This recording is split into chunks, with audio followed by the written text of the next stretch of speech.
Sawada-san and the panelists will stay for a group photo. The others, may we invite you outside for coffee, tea, and snacks. Thank you, everyone.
Check, 1, 2.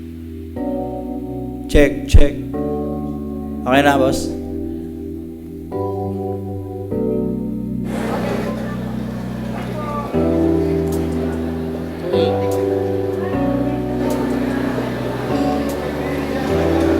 Ayan, 2-6.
kinabukasan. Hey, check. 1, 2, 3.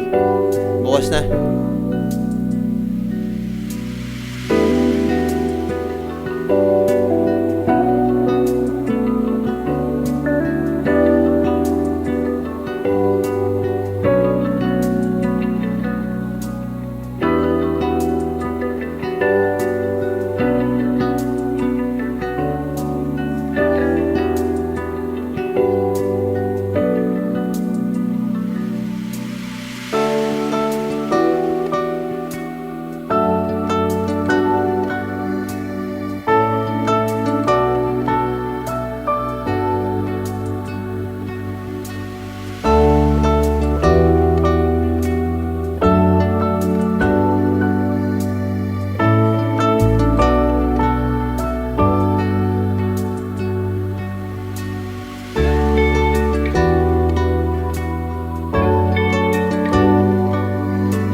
Good morning, ladies and gentlemen, and welcome to the session 10A entitled Macroeconomic Stability in the Era of Aging Population.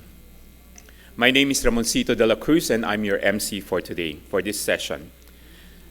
Aging presents a major challenge to fiscal sustainability as revenues decrease and expenditures increase.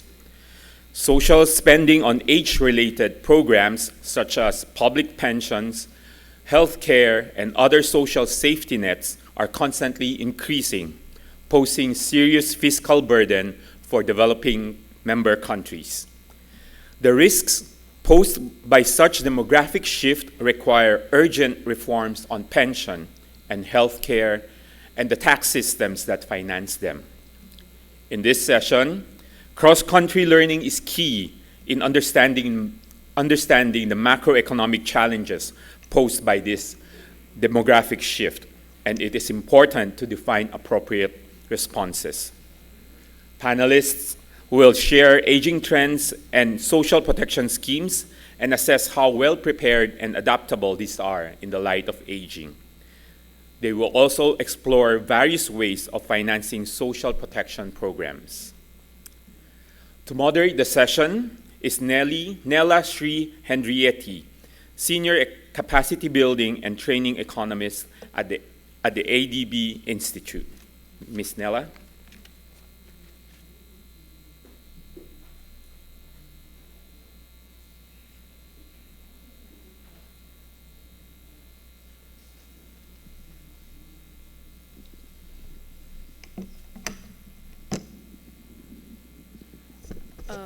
Thank you, and good afternoon, everyone.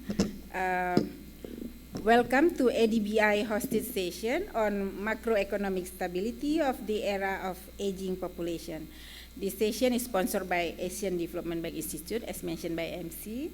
And I would like to remind you that this session is the first part of the two-part session on aging population and social protection. So the second part, which focus on long-term care, is slated after lunchtime.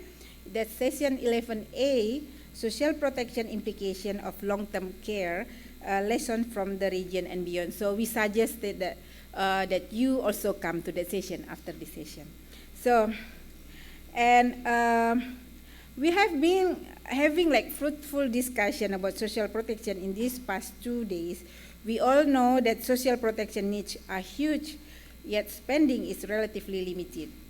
This financing gap may put a burden on our national budgets, especially for ADB developing member countries, where issues are many, yet resources limited.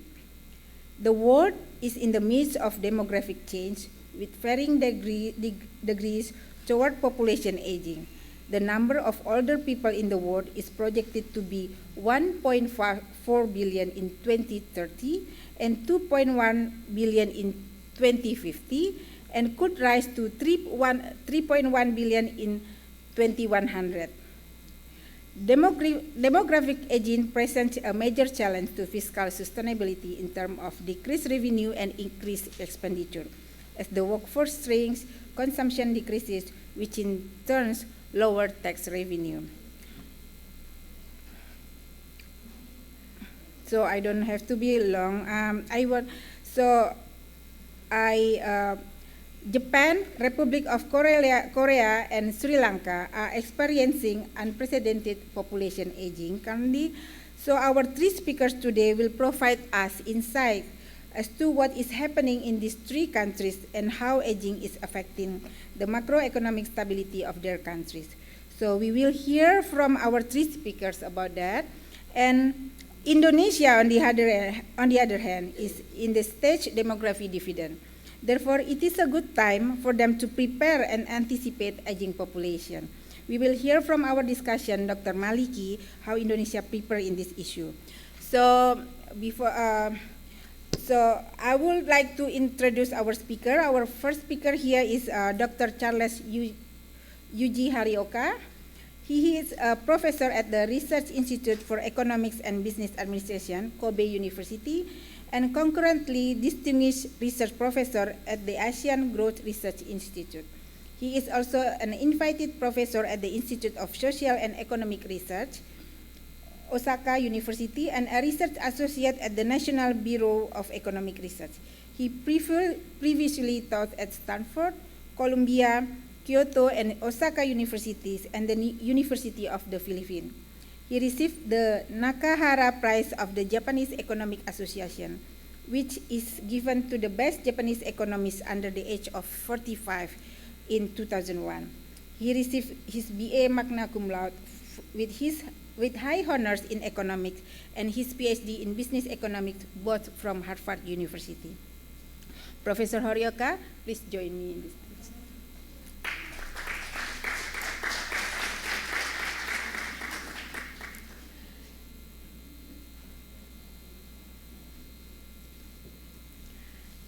Our second speaker is Dr. Tae-Suk Lee. He is Vice President and Director of Department of Public Finance and Social Policy at Korea Development Institute, KDI. His research interests are demographic change, debt sustainability, and effectiveness of fiscal and social policy. Prior to his work at KDI, he was a lecturer at the Department of Economics at the University of Auckland. He served as a member of Board of Directors of the Korean Social Security Association and the Korean Association of Public Finance, and a member of the editorial board of Korean Association of Applied Economists. He held a PhD degree in economics from University of Rochester. Dr. Tae-Suk Lee, please join me in this stage. Thank you.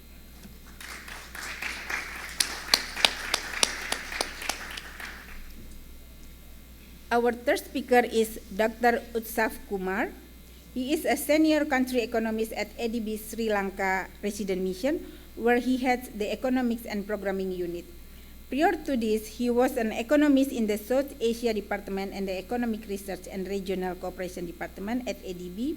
He has previously worked with the Conference Board and the International Monetary Fund. He has published in several peer-reviewed journals on trade and development issues, including on demographic transition, and authored ADB reports. He obtained his PhD and master degree in economics from the University of Maryland, College Park in the US. He also received a master degree in economics from the Delhi School of Economics in India. Dr. Utsaf Kumar, please join me in this stage. So, we have our discussion here from Indonesia, Dr. Maliki. He has been working in Ministry of National Development Planning, Bappenas, for more than 20 years. With undergraduate background as engineer, he earned his doctoral degree in economics of population in University of Hawaii at Manoa. He's closely working with the East-West Center for Economic Consequences of Population Aging Issues. Currently, he is appointed as Director for Population Planning and Social Protection since 2017. In his earlier career, he worked on education, development funding, infrastructure, and human resource development, poverty, inequality, and labor issues. Specifically, his directorate is currently working on formulating the roadmap for the implementation of National Social Insurance System, Sistem Jaminan Sosial Nasional, for both labor and health. This roadmap ensures that in 2030, everyone has access to social security system. This roadmap also specifies national plan for pension reform that need to be completed in the next 5 years. Dr. Maliki, please join me to this stage. Thank you. So, without further ado, let's hear from Professor Horioka. I mean, you can be there. Before that, maybe I will explain. Each speaker will present in 15 minutes, and then the discussion will be 10 minutes. Thank you very much.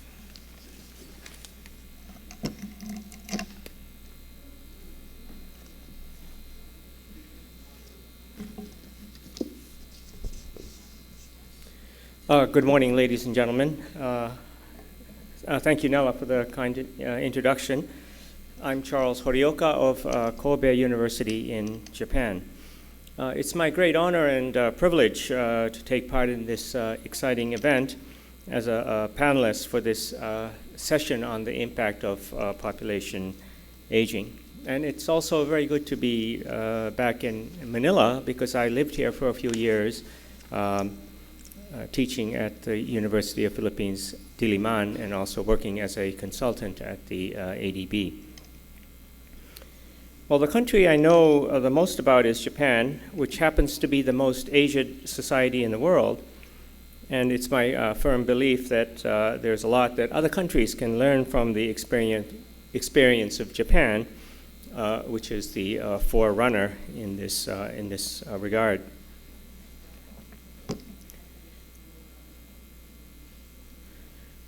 So my remarks today will be organized as follows. First, I will like to briefly define what population aging is. Second, discuss trends in population aging in developing Asia. Third, discuss the adverse impacts of population aging with emphasis on the impact on labor supply, saving rates, and government finances. And finally, to make policy recommendations about how to alleviate or eliminate the adverse impacts of population aging. So just to briefly define what population aging is, the most common definition is the second one.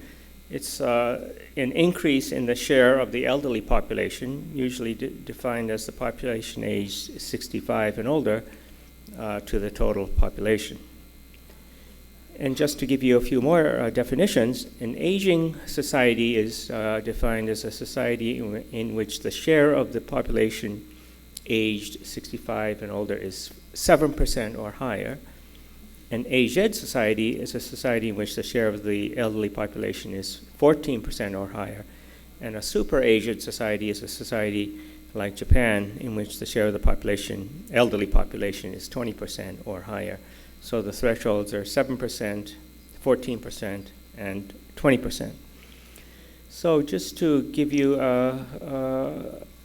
some data on trends in population aging in Asia, let me skip several of these slides.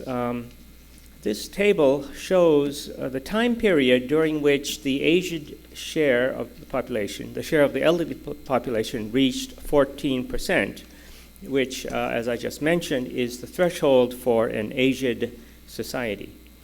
And you can see from this table that there's been substantial diversity among countries in the timing of population aging. Japan was the first country to become an aged society, reaching that landmark in 1990 to 1995. Then Hong Kong was not too far behind, becoming an aged society in 2010 to 2015. Korea just a little bit behind, 2015 to 2020. Taiwan, Singapore also 2015 to 2020. Thailand and China a few years later, followed by Vietnam, Malaysia, India, Indonesia, Bangladesh, Philippines, and Pakistan. This is, of course, not a comprehensive list of the countries in Asia, just some of selected economies. So Pakistan will not become an aged society until 2075 to 2080, which is 85 years later than Japan. So you can see enormous variations in the timing of the speed and timing of population aging, due largely to differences in fertility rates and life expectancy.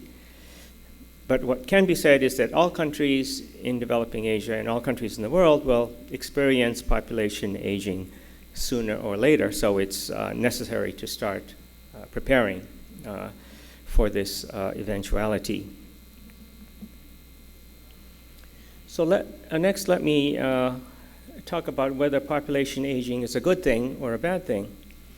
Well, from the point of view of individuals, it's a good thing because it allows you to live longer and healthier lives. But what's good for each individual is not necessarily good for the country or the world as a whole. This is the so-called fallacy of composition. And in fact, population aging poses a number of threats to the country or the world as a whole.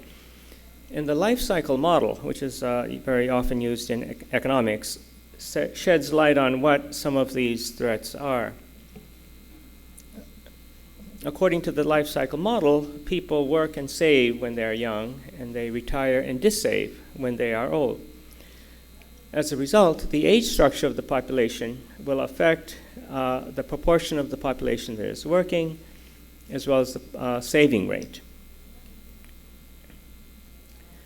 Since the aging of the population will lower the proportion of the population that is working, it may lead to labor shortages.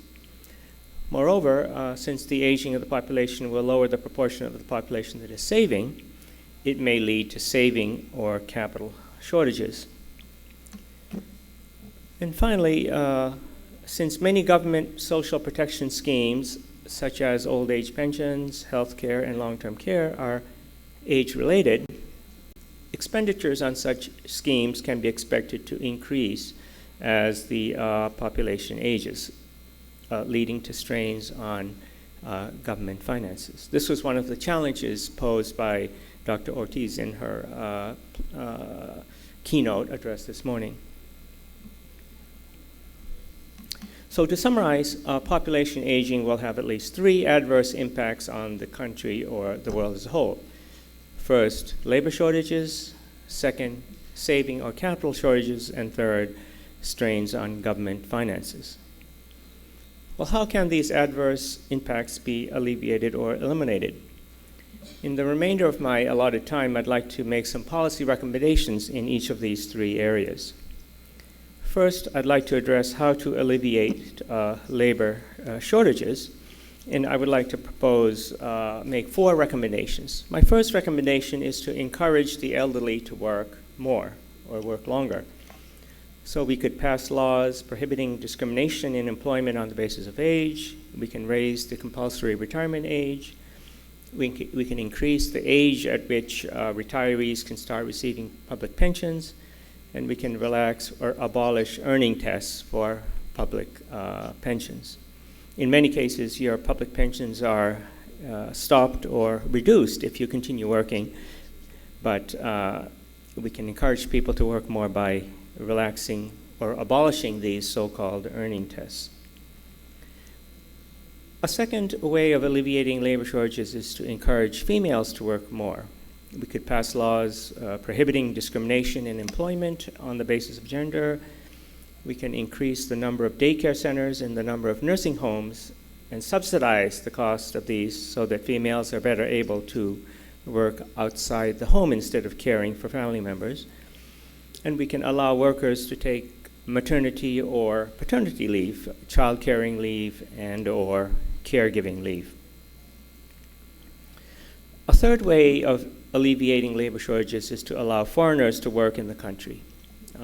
We could increase, as concrete measures, we could increase or eliminate quotas on foreign workers, relax or eliminate restrictions on foreign workers, or streamline procedures for foreign workers, such as making it easier for them to obtain visas. And the fourth, it says 3, but this is the fourth recommendation I'd like to make is that we can substitute capital for labor. If firms substitute capital for labor, relying more on automation and AI, they will be able to reduce their workforce and still maintain production levels. And this solution is especially promising given the rapid improvements in AI and technological innovation in recent years. I'd like to talk next about the second potential problem posed by population aging, namely saving and capital shortages. What can we do to alleviate this problem? First, we can encourage households to save more.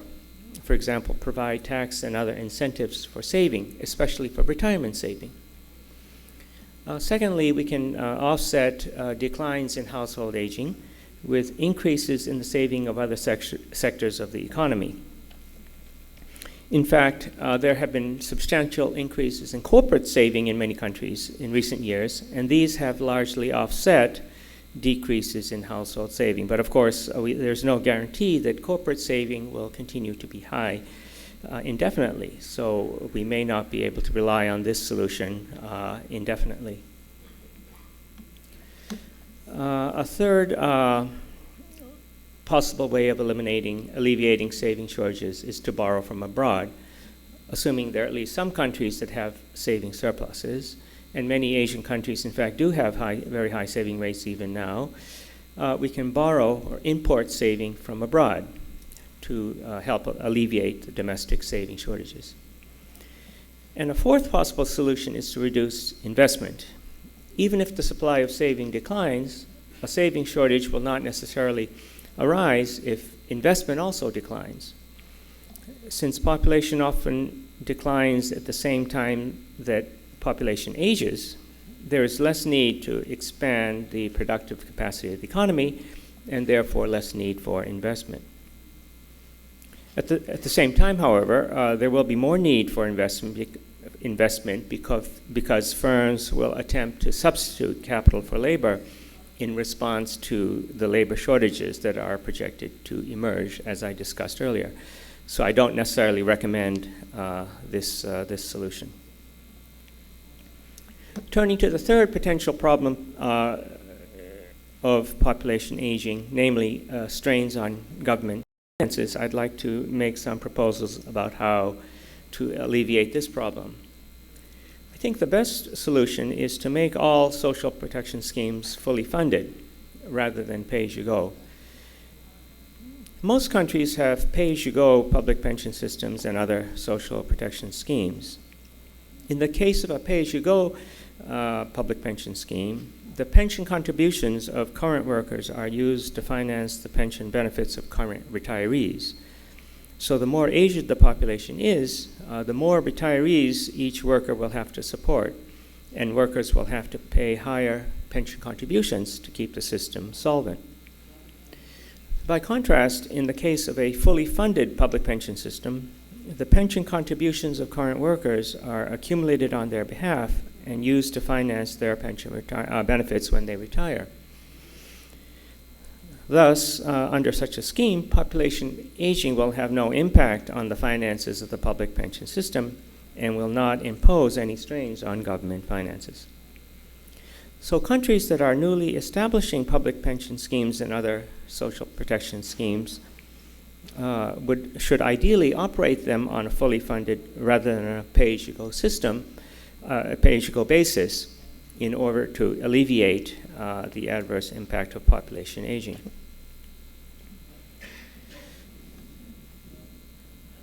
The problem is that the vast majority of countries have already already have public pension schemes and other social protection schemes operating and are operating them on a pay-as-you-go basis.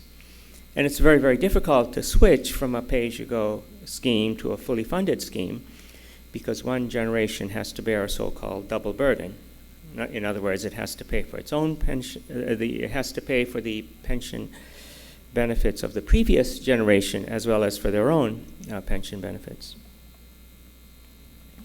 Well, the late Martin Feldstein of Harvard University, who was my mentor, he showed that it is quite possible to achieve a transition from a pay-as-you-go public pension system to a fully funded scheme, but I won't go into the details today. But if this is not possible, more piecemeal reforms are needed.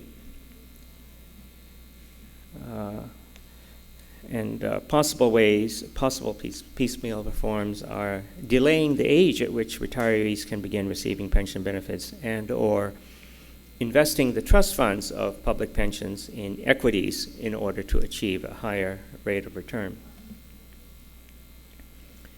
So I think my time is running out, so let me give you my overall conclusion about population aging. Population aging is not necessarily all that serious a threat to the world economy, and of course it's good from an individual point of view. And the three potential adverse impacts of population aging can be alleviated by adopting the appropriate government policies. However, one problem is that population aging is occurring at a relatively early stage of development in many countries, meaning that they will have to prepare themselves for it even before they develop fully. Thank you very much for your kind attention. Thank you very much, Professor Horioka. I mean, that's a very good recommendation you give how to deal with this issue. So for the next speaker, we please Dr. Lee to present his idea. Thank you.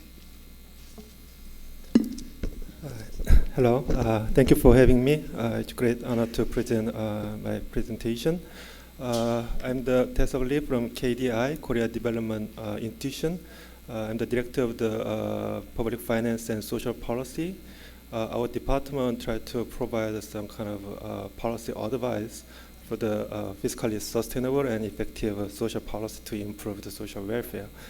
Our department has mainly deal with two subjects. Public finance is kind of the conservative approach to reserve some fiscal space, and the second part is the social policy to boost some kind of the public service to help the other peoples. So actually, this year we are so busy. So we run the two task forces with the government.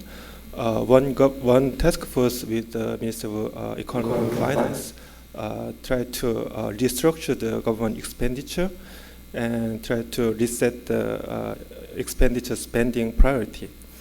In the other task force, we work with several ministries and working group, and we try to set up some kind of ways to transform the economic and social system comprehensively, cooperating with relevant 10 ministries and working group.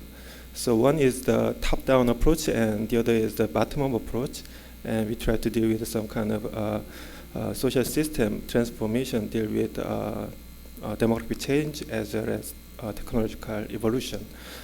On top of that, on November, we have joined conference with the East-West Center in Hawaii. The topic is the population aging and the sustainable growth. So it's quite related. So to some of our department is quite interested in the population issues and try to several projects deal with this problem. So within 15 minutes, I tried to provide some of our research findings related with demographic change and provide some kind of intuition for the policy suggestions. My presentation consists of the 4 parts. First, I briefly explain the trends in the aging. And second, one result on the impact of the extended life expectancy on next generations. And third, I briefly explain the recent discussion and the assessment of the fiscal space of Korea. There's a joint work with Dr. He. And finally, I summarize and give short policy implication. I agree with the detailed policy suggestion given by the Charles, and my policy implication and suggestion is quite brief, but we can discuss further in the discussion session. So first, I talk about the population structure of Korea. The left graph shows some kind of the number of the population in Korea as 0 to 4. I show this graph shows some kind of the trend of the Korea in democratic change. So actually we have 2 baby booms around the 1970s. We have first baby boom, and around the 1990s we have a smaller second baby boom. So, and we expect we have a third baby boom around this year, but hopefully after 10 years we will have a third weak baby boom, and there's no baby boom at all. So for now, recently labor supply and the youth has some problem. We have high unemployment rate. That's because these days second boom generation enters the labor market. So we have huge labor supply relatively, but we have limited job because the first generation is not retired yet. So there's some kind of interest conflict between the elderly people and youth people. But after soon, there's a sharp decrease in the youth. So we have a labor shortage soon. This problem has this. Sorry. This situation is similar in the Northeastern Asia. Japan and China also have the second baby booms, and there's no baby boom at all in Japan, and there's just a weak baby boom in China. So actually, currently, these days, labor shortage problem is not severe because we still have second baby boomers. So, but I emphasize the third baby boom is quite weak, or there's no third baby boom. So after 20 or 25 years, we will have quite severe labor shortage. So we need to prepare that kind of the situation. So for Japan, we have quite a relatively good economic situation because the Second, a baby boomer entering the market. So there's a kind of the one-shot inflow of the labor market. So that's the reason why there's a good situation in the Japan. But after 20 years, I'm very worried about the case in the Japanese economy. This phenomenon is a global phenomenon. We have a similar pattern in the world population as well as the Asian population. Around 2000, so the baby boom appears weak in the world and as well as Asia, but we expect there is no more baby boom at all. And gradually fertility rate is decreasing, and absolute number of the population is stabilized or decreased, especially in the Asia. So how to explain this global phenomenon? There's many ways to rationalize this phenomenon, but I want to emphasize one way to explain it. So I concentrate on the impact of the life expectancy increasing. So one way to rationalize this phenomenon is there's a first extended life expenditure, life expectancy, and that it provides some kind of the incentive for the child education, and productivity of the child has increased. So there's an opportunity cost to carrying the child. So there's a consequent reduced fertility rate. So mingled together, we have quite aged society. That's my explanation. And in the second part, I try to show how to rationalize this. So before that, I just showed some kind of trend in the life expectancy. Life expectancy of the Korea is close to the that of the Japan. Japan is one of the highest life expectancy, and we are above the average of the developed country. So. And world, Asia, and the developed countries show the similar pattern, and especially in Asia, we all have a sharp increase in the life expectancy. So that might be due to the flip side of the left economic growth. But on the other hand, we have a declining fertility rate. So the total fertility rate of Korea is lower than the developed country and the Japan. We expect the fertility rate rebound these days, but actual data shows our fertility rate is below 1.98, so it's a record low level. So there's no rebound in the Korea, so we are very worried about it. So it brings the more rapid aging speed. Low fertility rate and low mortality rate brings the high old age dependence rate. That's the main driver for the fiscal burden in the older society. In second part, I want to emphasize the impact of extended life expectancy.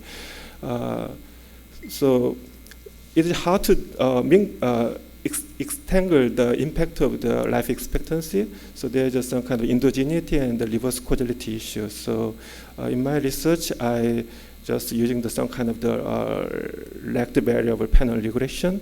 So I defined the generation span is 25 or 20 years. And I choose the lagged variable of the 25 years and try to explain the current generation's explained variable. So x-axis is the 25 years August the life expectancy. Y-axis is kind of the interesting variable to explain.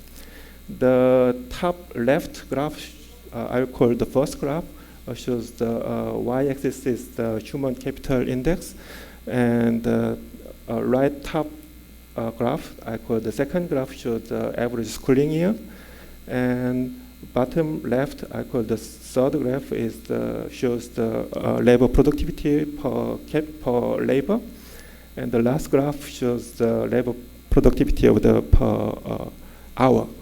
So we can see the clear linear positive relation. So to clarify the relation, I choose the log scale. So x-axis and y-axis is the log scale, but still we have quite clear linear patterns. And next, the first graph shows the old age dependence rate. So we have a positive relation, but there's some nonlinearity. And the second graph shows the relation between the life expectancy of previous generation and current saving rate. There's no clear relation, but there's some slight positive relation. And third graph shows the labor participation rate. There's some positive relation. And the last graph shows the employment rate, and there's also weak positive relations. This slide first shows the fertility rate, and the second graph shows the GDP per capita. So there's a negative linear relation with the fertility rate, and positive relation with GDP per capita. And third and fourth graph are same as before.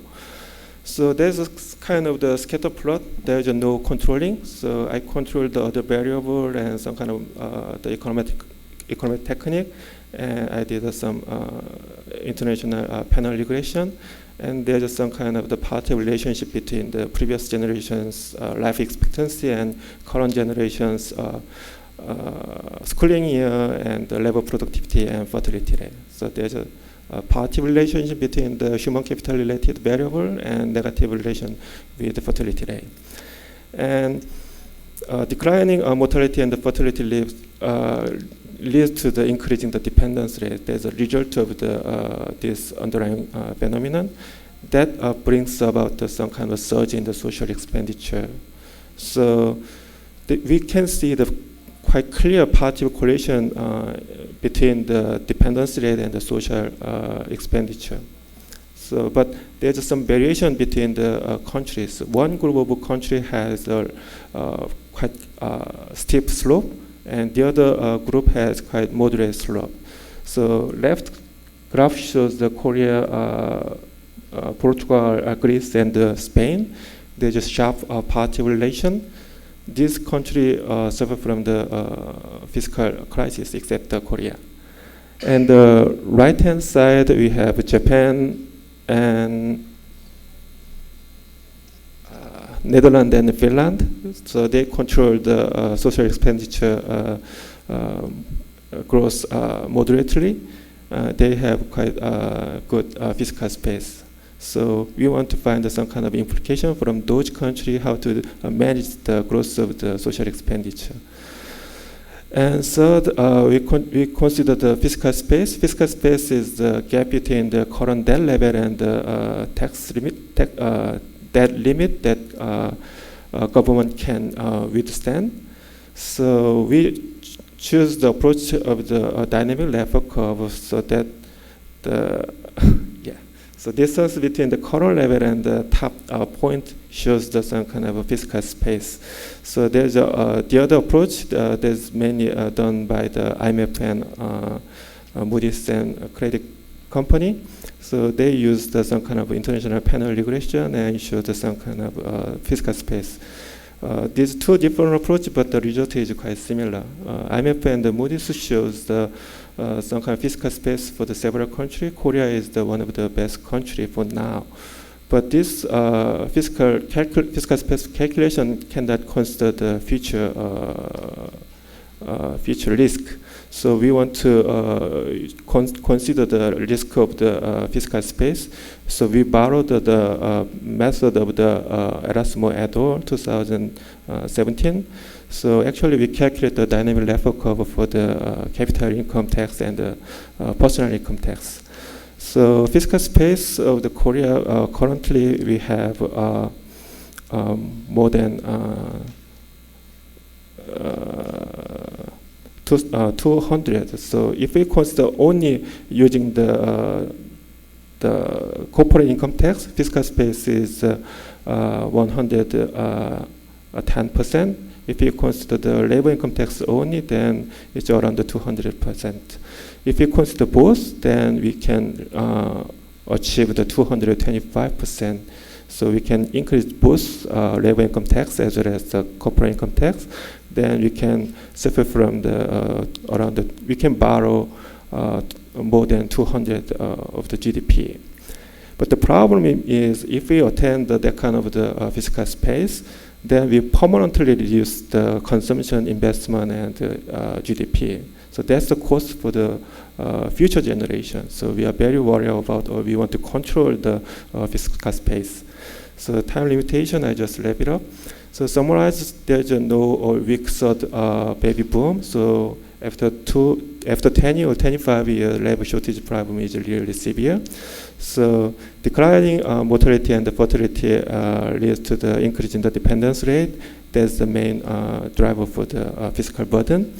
So fiscal space has currently sufficient in Korea, but if you're considering the dependence rate trend, then we have quite limited fiscal space. So to increase in the fiscal space, we want to restructure the government spending.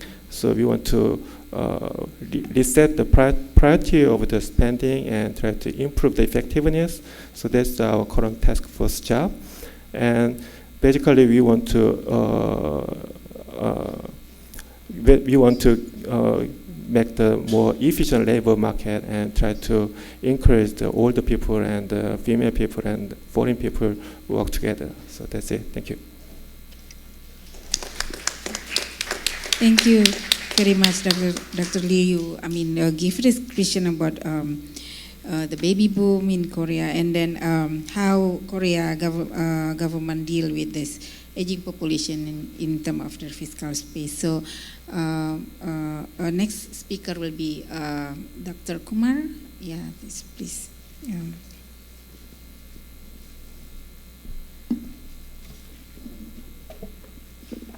Thank you, Nella, for the introduction. Let me please begin by thanking SDCC's Social Development Thematic Group and Wendy for inviting me to make this presentation on Sri Lanka, and to ADBI for the invitation in this session.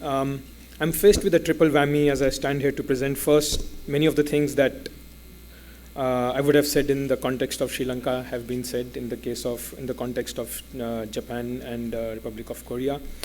Second, as Charles was making his presentation, Taisuk leaned into me and said, there is no Sri Lanka mentioned in that table in the context of aging economies. That actually increases my task, because that means I have to make a case to say why aging is important for Sri Lanka. And third, I'm starting right at 12, which many in ADB headquarters know as the lunch hour. So I don't have lunch, but I have some food for thought. So I hope to turn that to my advantage.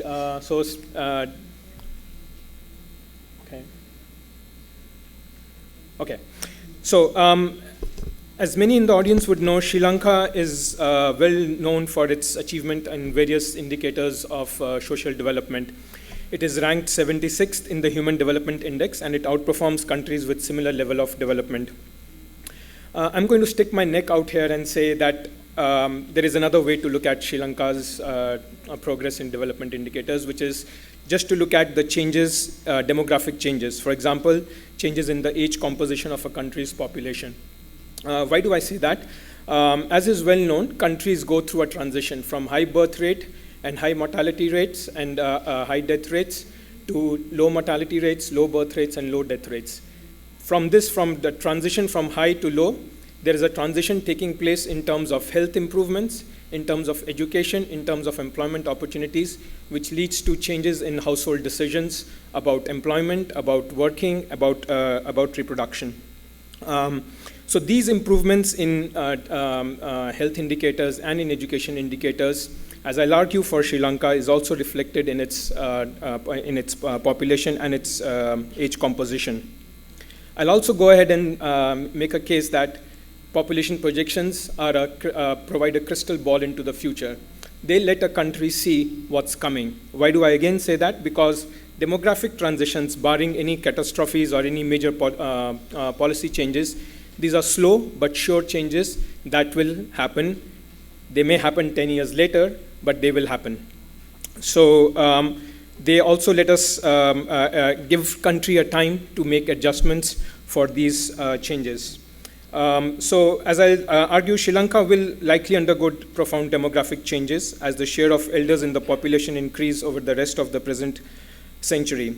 To understand the policy changes that an aging population poses, we need to understand the economic implications and what is the current state of elders. The presentation that I'm going to make here today is based on a report that we are currently in the process of finalizing, which we have called as Aging Before Getting Rich, the State of Elders in Sri Lanka. I'm making the presentation, but there's a whole team effort behind it. One of the team members, Savindi Jakoti, is also present in the audience. So first, I'll try to make a case on that Sri Lanka's population is aging. Based on the latest census, 2012, Sri Lanka's population was 20.4 million. If we look at the UN population projections, the 2019 edition, we can see that there is an inverted U curve on two things. One, the total population itself. The total population is expected to increase to 22.2 million by 2038 and then start declining. Now, depending on the assumptions underlying these population projections, this can shift. It can go up to 24 million or 25 million, as some of the researchers in the country have done. It might be delayed by 10 to 15 years, but it will happen. It is bound to happen unless there is, again, as I mentioned, any major policy changes, population policy changes, or immigration changes, or any other catastrophes. First. Second, the working age population, which is population aged 15 to 64, will reach a peak in 2027 before it starts declining. In fact, the share of working age population in Sri Lanka is already declining. It reached a peak in 2005, and as of 2018, it stands at 65.3%. It is projected to decline to 51.4% by the end of the current century. On the other side, population of the elders, 65 plus, will increase from 10.5% to 35.6% over this period. As you'll see from the chart here, which should be for some reason it's not showing up correctly here. The second red line at the bottom should be, it's a dashed line. It is for population ages 15 to 59, sorry. And that's because in Sri Lanka, the retirement age is 60 for civil servants. For those in the private sector, they can access their pensions at age 50 for females, at age 55 for males. So if we were to take 60 plus as the definition, then in fact, by the end of this century, the share of 60 plus in the total population would be as high as 42%. What is behind these changes? As I mentioned in the beginning, it's a combination of decline in fertility rates. The solid line with the markers shows Sri Lanka. The fertility rates have declined to 2.0 as of 2017 from a high of 5.5 in 1960. Sri Lanka has closed the gap with OECD member economies and upper middle income economies. Some new research, some new data gathering for Sri Lanka shows that post-civil conflict, total fertility rate has increased to 2.2% to 2.2 in 2016. This might be a temporary phenomena. Depending on the increase in the fertility rate post civil conflict, that can affect the population projections. It will just delay the onset of decline in working age population. Along with the decline in the fertility rates is an increase in the life expectancy. To begin with, if we see, Sri Lanka already had a fairly high level of life expectancy, 59.4 years in 1960. Over the years, Sri Lanka has managed to close the gap with the OECD member average and upper middle income economy. Sri Lanka turned an upper middle income economy as of 2018. And if we were to compare the data for the average with lower middle income economies, it's just 67 years on average. So Sri Lanka has been doing very well on health indicators.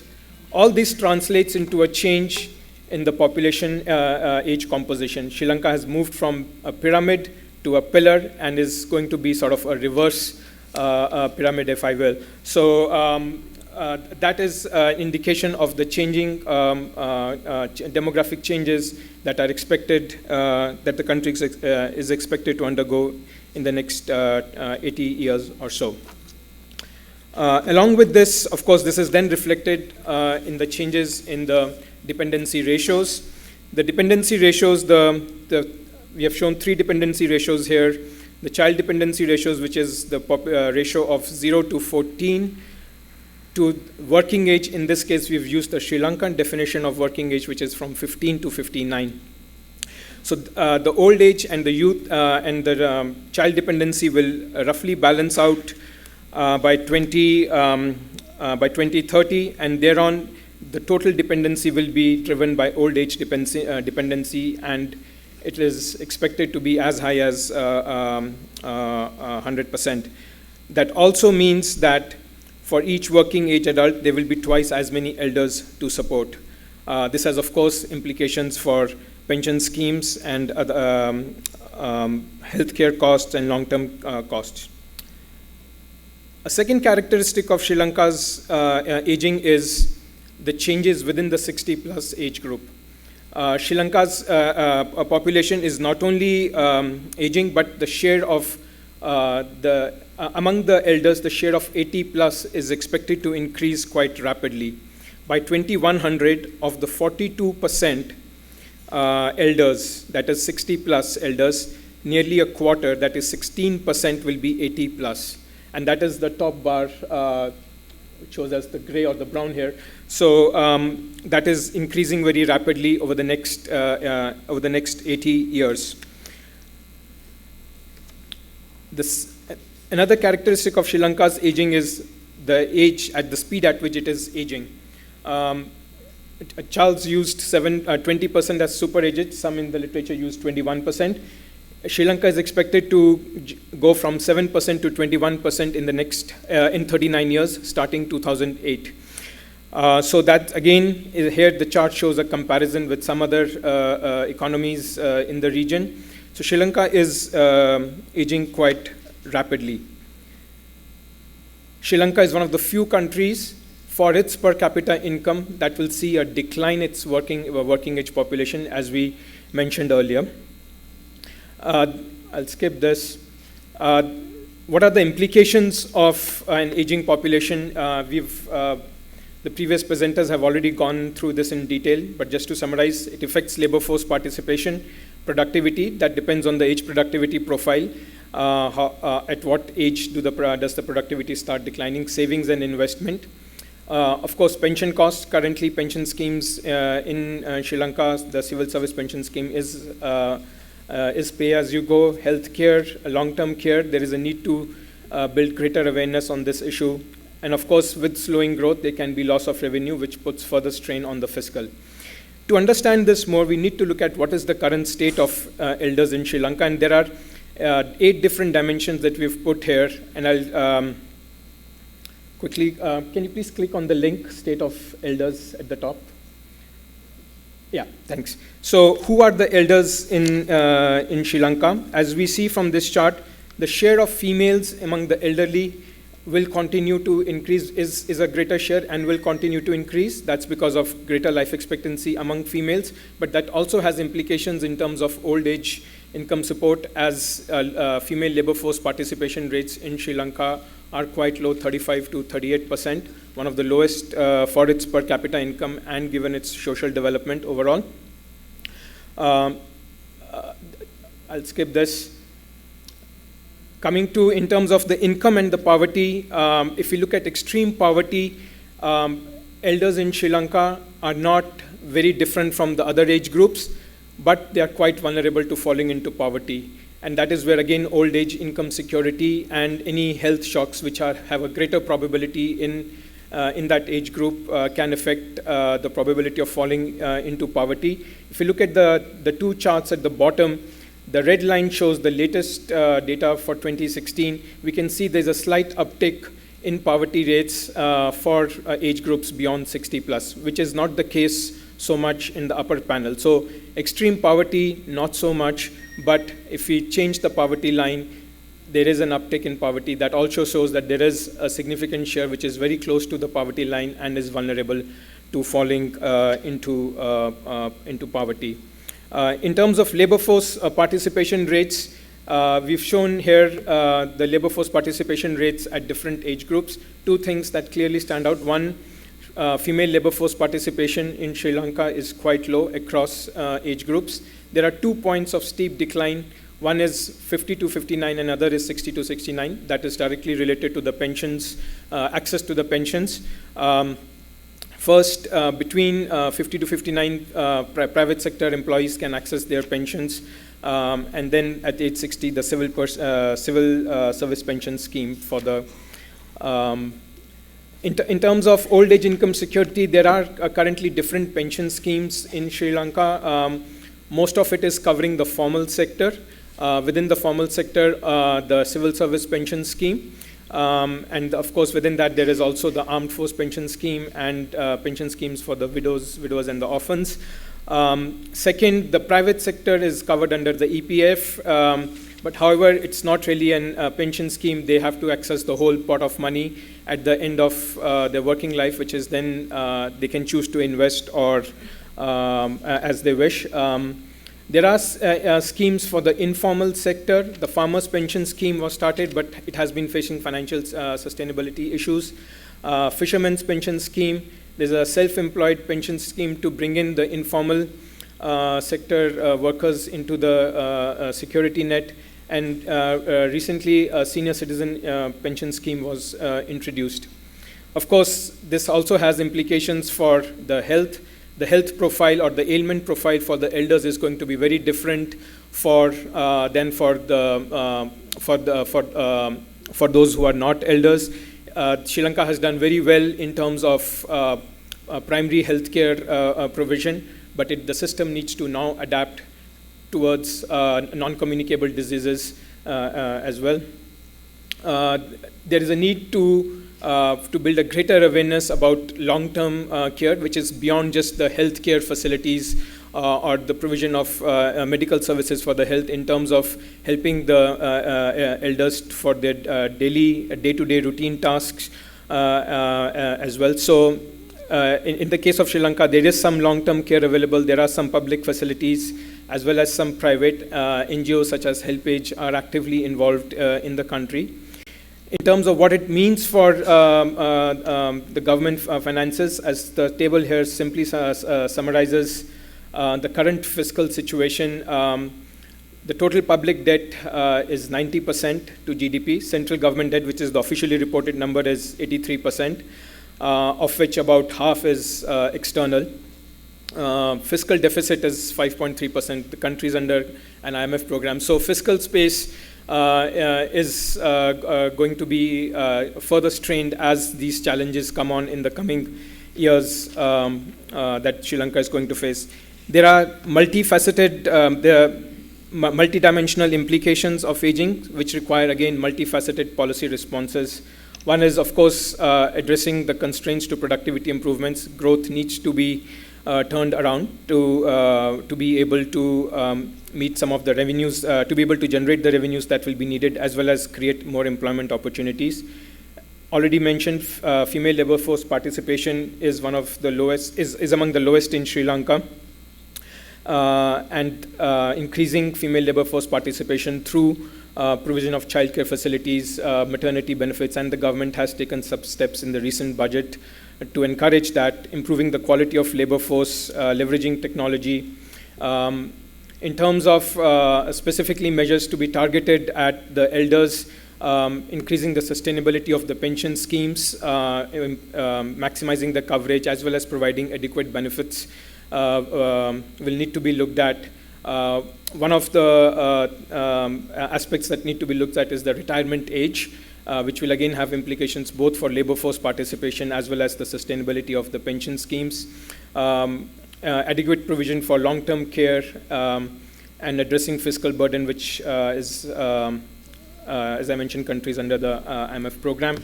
Just some concluding thoughts. As I mentioned in the beginning, demographic transition is slow but sure.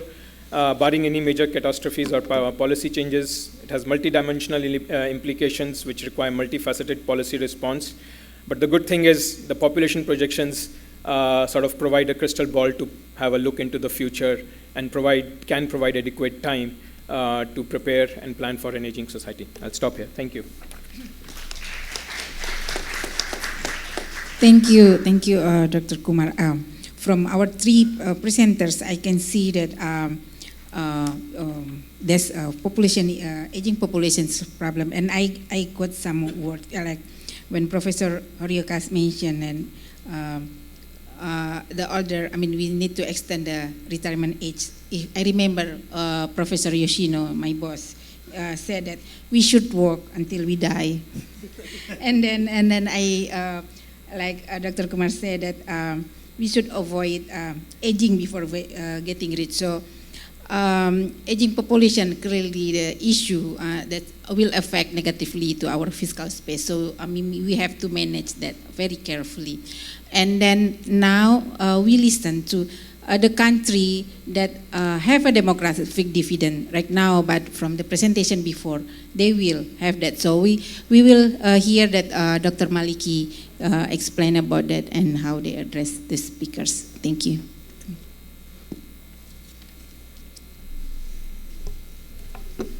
Okay, thank you for the opportunity. Actually, I'm a discussant, but I think I cannot make any comments to the seniors. You know, like all Japan and Korea is very seniors to us.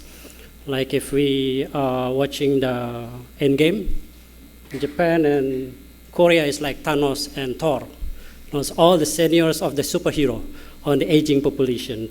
And while Indonesia is like Spider-Man or even maybe Groot, you know, like the small Groot. So actually, I cannot make a comments, but I learned what I learned from all the policy that have been done and analysis from the Japan's and Korean experiences, as well as the Sri Lankan case. Indonesia itself.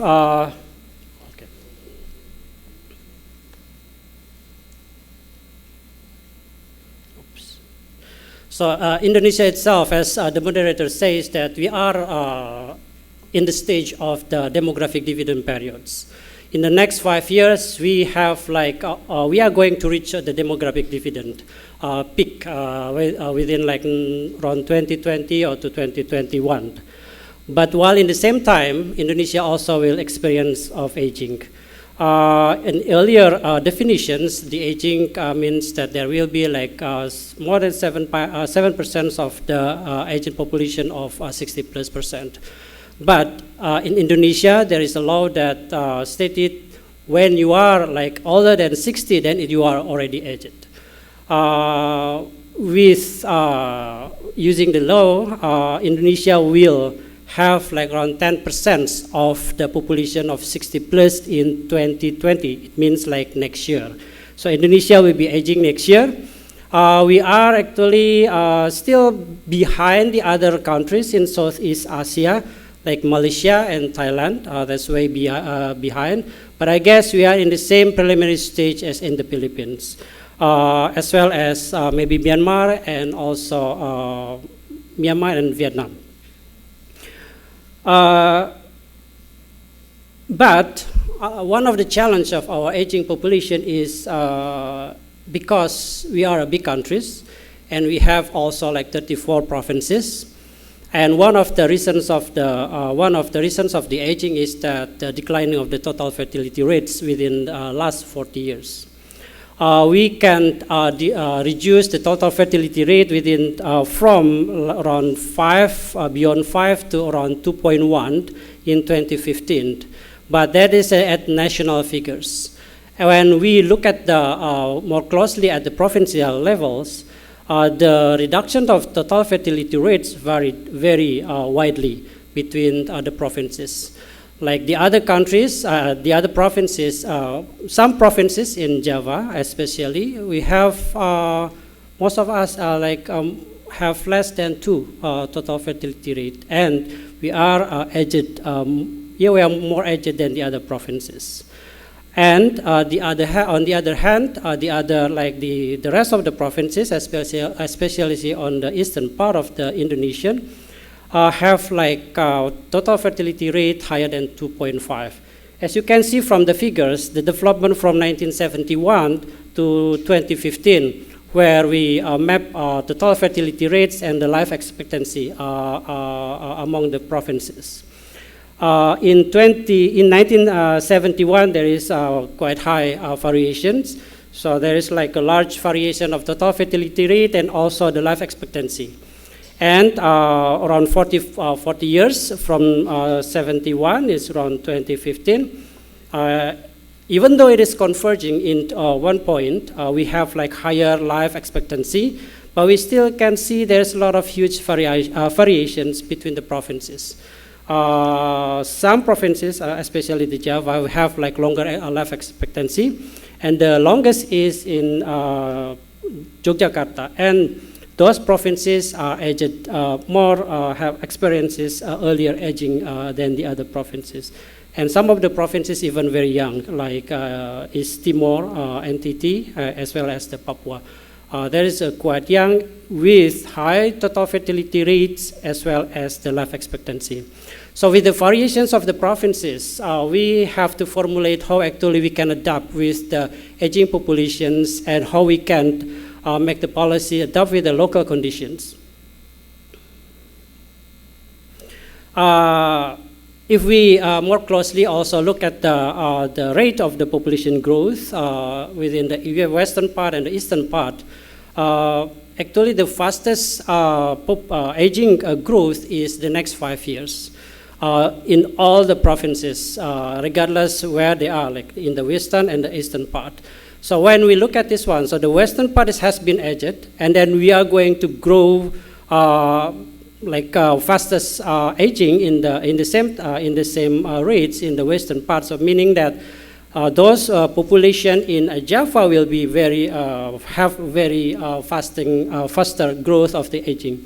This means like you know that the population of Java is like consists 60% of the Indonesian population, meaning that this is a quite huge problems for Indonesian for those who lived in Java, and without good preparation for the aging. And how actually the condition of this elderly at the national level. One is our challenge is that the pension coverage. We introduced the pension program since 2015, and the coverage now is still less than 15%. Mostly those who work in the government have the pension, but I think a lot of informal sectors in Indonesia doesn't have this pension coverage. And if we look at how they can finance the consumption for all of those elderly, is that if they reach elderly, they can already accumulated their assets, and they consume from the return of the investment, while the poor still have to work, or they also have to depend on the public transfers. So this is characterize how they are really vulnerable to fall into the poverty. When you look at the figures, the poverty rates, I think unlike in Sri Lanka, our poverty rates is vary by the age group, and the elderly is among the most vulnerable groups that fall into the poverty, and this is the highest poverty rates in the whole age group. And one more challenge or concern is that the consumption growth even is much lower than the other groups. If we consider the growth is like health expenditures, meaning that I think there's a lot of like the elderly people cannot access the health facilities. That's why the consumptions when they're getting older is the growth is lower. So this is one of the challenge. And then the second challenge is how actually we can learn from Korea, also with Japan. And within the next 5 years, we are going to formulate how we can handle with all this population growth that will begin to decline in 2050. So as well as how we can deal with the lower total fertility rates that will reach around lower than 2 in 2021. So this is one of the president direction, is that how we can maintain the total fertility rates like at the level of the replacement rate at 2.1, as well as how we can have like the declining of the infant mortality rates within next years, so that we can also achieve the SDGs targets. So this is meaning that we have to have a rapid declining of the mortality rates from 1% to 3% per year. This is the scenario that how we can actually deal with the declining population growth later on, also deal with the elderly, and how we can also improve the healthy life expectancy in the future, so that the aging population will have more higher productivity in the future. So based on this scenario, we try to see how actually we can see the potentials of the accumulated of the assets for the elderly. Because one of the potentials of the elderly is the second demographic dividend that is based on the accumulated assets. And when we look at it, I think this is very like huge potentials. While our challenge is how we can actually improve the coverage of the pension program as well as the older aging savings as one way to accumulate the assets within from the young population groups that can be used as a potential growth for the for current development as well as the future development. And this is our challenge, that how we can improve the coverage, especially for the informal sectors in the future. But when we look at the fiscal space, fiscal support ratio, because we have the two scenarios. One is how we can maintain the number of the children into two, and then the other one is how we can like just let the numbers of the children become declining in the future. But when we look at the fiscal space ratio, fiscal support ratio, that is defined by ratio of between the tax paid or a lot of sources from the public, all the sources of the government public to the public expenditures. The aging populations just quite strongly affect the fiscal support ratio. So even for both scenario, fiscal support ratio will decline in within 2030s. This one is not it's not like we assuming that the health expenditures for the elderly is keep constant.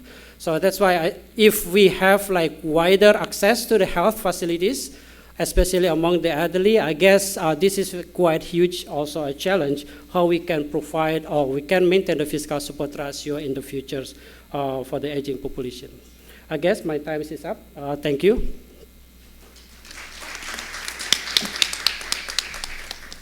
Thank you very much to Dr. Maliki.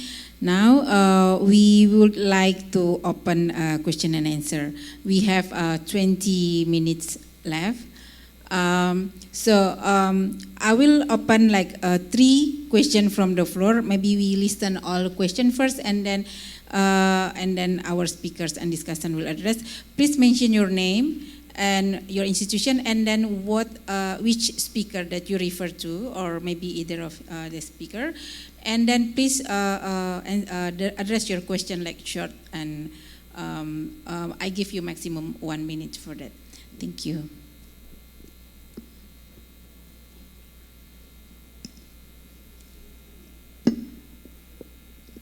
Thank you for the wonderful presentation. I'm Hikaru Kawarazaki, and an intern at the LB and a PhD student at the University of Tokyo. I'd like to have a question to the Professor Horioka. And you proposed the reforms of the elderly labor might be useful for the problems of aging society, like increasing the retirement age. But I think the role of the government seems to be important for that. But increasing the retirement age means that the more working hour for elderly, which means the less leisure they can enjoy, and which declines their utility. And they will be against the government. In the aging society, the population share of the elderly is large, which means the voting behavior of elderly is also important. And at the same time, the young people's discount has a lot of discount factors. They have large discount factors according to the normal economic model.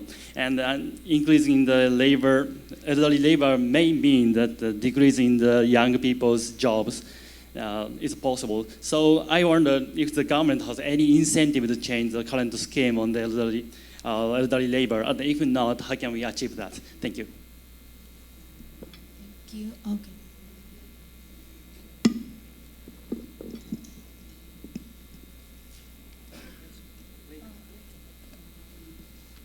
Yes, my name is Gege from Indonesia. Actually, I'm quite interested with the first finalist, Professor. I one of your policy recommendation, which is you say that you encourage people to work more. For me, it's quite interesting. We need more understand what does it mean. It encourage female to work more. This is our responsible as women to address this old age. So could you please to explaining to get more understanding about this statement? Thank you.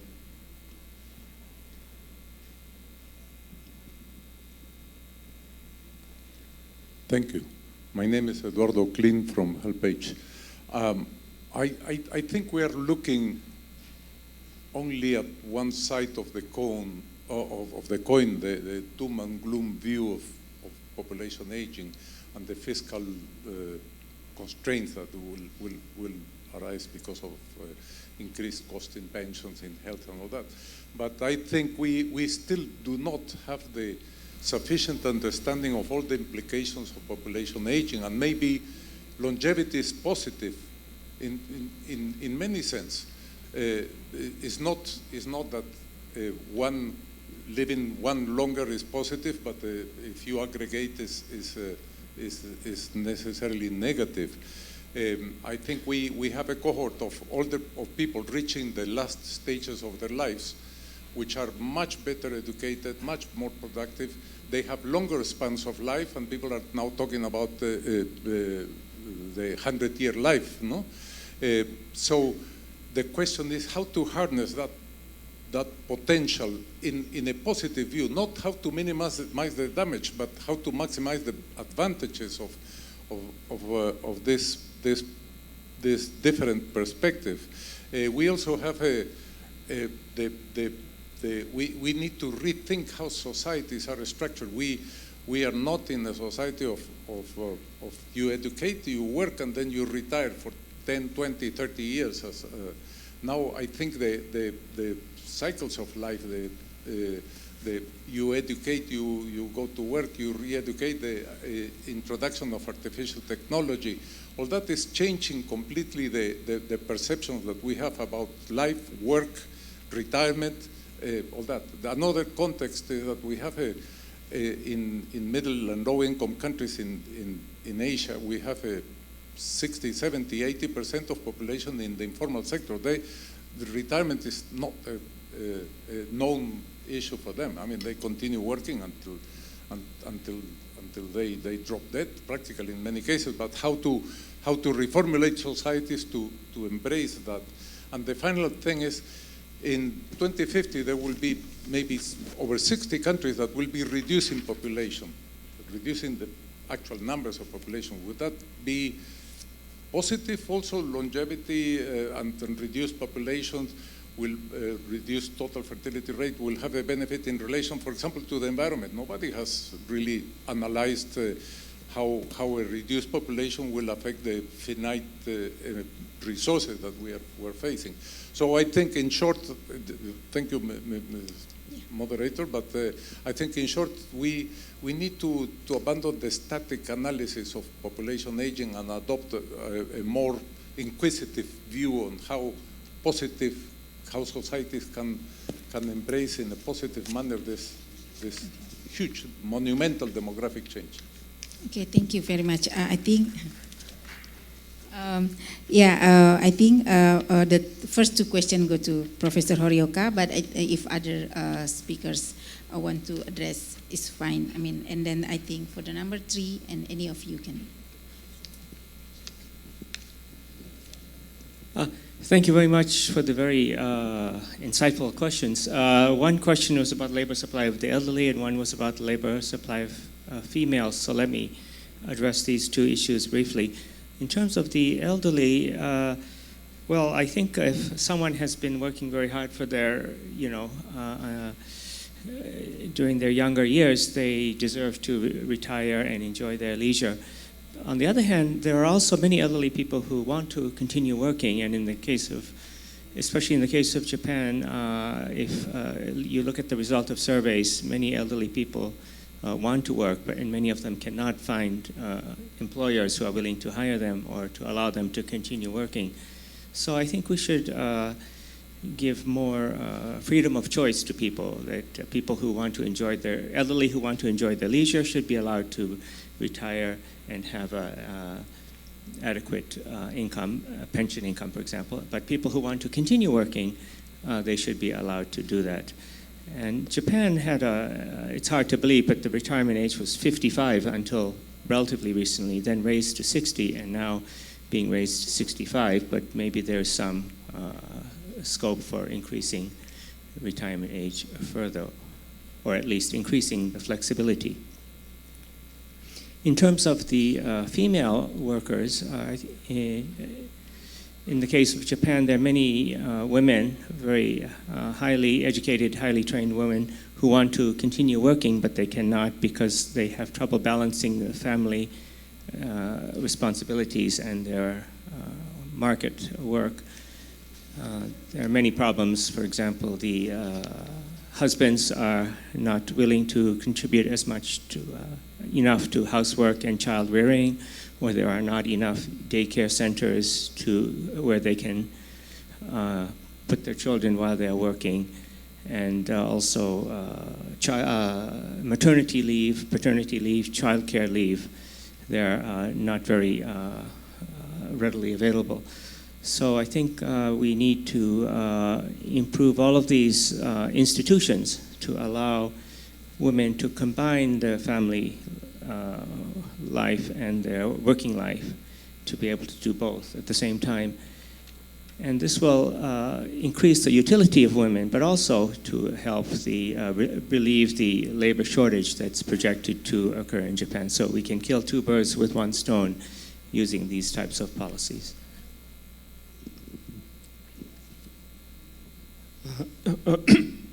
Korea also has some kind of the policy suggestion to boosting the utilization of the elderly people, because sooner or later the proportion of the elderly people sharply increase. But I agree on the Charles' opinion. So we need to increase the labor supply of the elderly people. But 4 months ago, KDI has some kind of research brief in the T20. So main message is we have quite huge heterogeneity in the elderly people. So if you consider the young people, there's some kind of homogeneity. They are quite capable and they are healthy. But if we get old, some of the people are quite healthy and capable to work further. But some portion of the people are not capable for the working. So we need some kind of flexible system, and we want to consider some kind of retirement system as well. And 4 or 5 years ago, we have some kind of experiment. We in increasing the legal retirement age. But some of my colleagues conducted some kind of micro-analysis. Actually, the right impact of this increase of the legal retirement age actually reduced the employment of the elderly people. So in short term, there's some kind of transaction problem. So we need to carefully consider the policy to boost the elderly people. So somehow we need to kind of provide the flexible system and make some incentive to increase the elderly people. But the legal regulation or legal system is some kind of side effect. I'll try to partly answer the third question. So I completely agree that I think the discussion also should be focused on how to make use and maximize the advantage and the experience of the elders. And in some of the slides that I had to rush through, but I could not go into detail, mentioned two things there. One is in terms of increasing the retirement age, there is an incentive for individuals to retire when they have access to pension schemes. So extending the retirement age and encouraging them to work longer will, of course, help to tap into the experience and the education. Second is, should they even choose to retire, there could be other forms of modalities through which a workplace could engage the elders through, short-term engagements or expertise and engagements. the firms or the companies can rely on, and again, this is something that I did not delve into detail, is the use of technology, remote working, or provide tools for those with some disabilities. So I think, yes, I think what has also happened is we are 3 economists sitting here on the panel, so we ended up talking a little bit more about the growth and the fiscal. But having said that, the sociological aspect of it and the social churning that comes with it is, of course, a critical part of this discussion on how to handle an aging society. And by no means, I think, are we saying that the experience of the elders should not be tapped into. I think that will be critical. It is an important part of the solution on how to keep using their experience and education as the society ages. Actually, for the labor participation for the elderly, Indonesia is formulating one of the national strategy on aging population, and one of the strategy is how we can improve their participations at the labor based on their expertise. So we are the national planning agency with the Ministry of Labor is trying to explore how we can improve, we can formulate the policy on giving the opportunity for the elderly who have the expertise to still lengthen their working participation. And the second questions from Eduardo is maybe in the session context, the positive of the aging is how we can actually optimize their asset accumulations as one of the potential growth. And the other aspect, I think we are going to discuss in the next session by Eduardo. So I think there's a lot of positive aspects of the aging populations rather than the economic. Okay.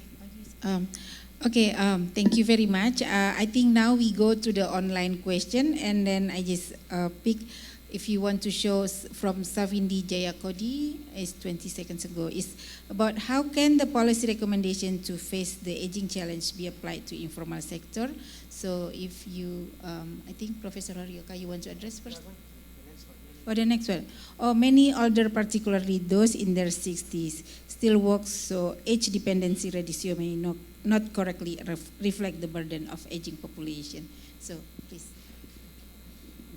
I think this is an excellent point. Many of the panelists, we used 65 or 60 as the threshold for calculating the elderly dependency ratio, but of course, if people in their 60s or 70s are continuing to work, we should not include them in the dependency ratio.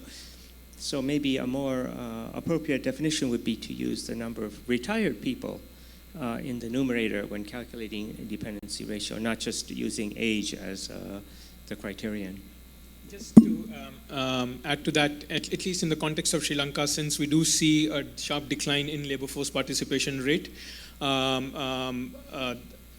so using that as the numerator might be okay, but I completely agree that some kind of a weighted average taking into account the labor force participation rates of the particular age groups would allow for a clear picture on the age dependency. That I completely agree. On this question on the policy recommendations can be applied to the informal sector, at least from the context of Sri Lanka, in the recent budget, the government had proposed to introduce a national pension scheme. The idea being to bring the informal sector employees into old age income security social net. There are existing schemes, but there is a need to have sort of a coherent and a unified framework. And the proposal has been made. Of course, the details need to be seen and how its implementation, etc. But that's one way of addressing the challenges that will be faced by the workers in the informal sector. And similarly, for on the health sector, in the case of Sri Lanka, there is universal health coverage. Point of service is the service delivery is free of charge. Of course, there are some other constraints in the system, and those are exacerbated in some sense for the elders because of a different ailment profile as well. But a national pension scheme is one of the possible ways of looking at how to support the workers in the informal sector. Okay, thank you, Dr. Kumar. I got a sign that time is up. So I will make my short conclusion about our session. So we learned that a rapid growth of aging population can pose a serious structural challenge to fiscal sustainability through two main channels. First, through a shrinking working population who are taxpayers, and second, through increasing government expenditure for age-related programs, particularly healthcare expenditure, like we listened today about the fiscal space. So the complementary nature of these two factors will create serious burden on public finance. In other words, the government ability to collect tax revenue decreased due to a smaller base of taxpayers, while the government expenditure, particularly on healthcare spending, continuously increase. So for ADB, developing member countries where social protection system need improvement, aging population can cause heavily fiscal burden. We have seen in these last 2 days that spending on social protection, in particular for pension and health care for elderly, is limited given that ADBI DMC are tackling many economic shocks and various development issues all at once. So increasing spending to address the financing gap may put a burden on the fiscal stability of developing countries. Ensuring fiscal sustainability, therefore, is key in ensuring that countries are ready for such demographic transition. On the other hand, countries with demographic dividend could improve their coverage of social security, especially the pension fund, to gain from the second demographic dividend that they have right now. So I understand that's still a question that you want to address. Maybe if you go to the speaker and asking, this will be good. And then if for the online, maybe we can address and send to the speakers later. Thank you very much for all your participation and for the all speakers and our discussion. Thank you. Again, thank you very much for joining the session today. We will have lunch at the ADB Executive Dining Room, second floor. And if you want to know more about this topic, there's another session right after lunch at 2 o'clock here in the same room, social protection implication of long-term care. Thank you very much, panel. And one group picture. Can you stand in front of the table? In front. Yeah, so we'll...